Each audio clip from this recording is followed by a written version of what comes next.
Welcome to the Banker Lamp. Please enjoy the video. In this video, I will explain how to lift a Jeep Cherokee XJ.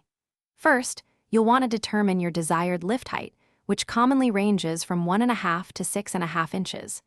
This decision largely depends on your Jeep's intended use, whether it's for serious off-road adventures or just a more aggressive daily stance. Researching various lift kit types, such as coil spacers or full suspension systems, will help you choose the best option for your needs and budget. When lifting your XJ, you'll encounter several key components. For the front, new coil springs or spacers provide the lift. In the rear, you might use ATA leafs, full leaf springs, or extended shackles. Crucially, longer shocks are needed all around to handle the increased suspension travel.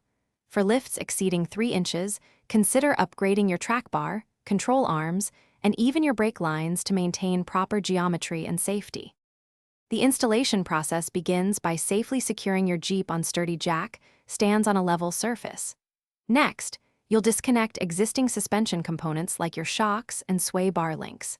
Then, carefully install the new lift components, making sure all bolts are properly torqued to the manufacturer's specifications.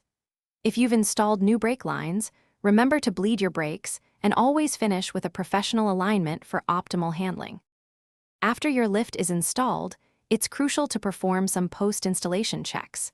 Retorque all fasteners after driving about 50 to 100 miles to ensure everything remains secure. Pay close attention to tire wear and steering feel, making adjustments as necessary. Many owners choose to upgrade to larger tires, commonly 31 or 33 inches, to complement the new lift. Finally, regularly inspect all suspension components for any signs of wear or damage. Thanks for watching. If this was helpful, leave a like and consider subscribing. See you next time.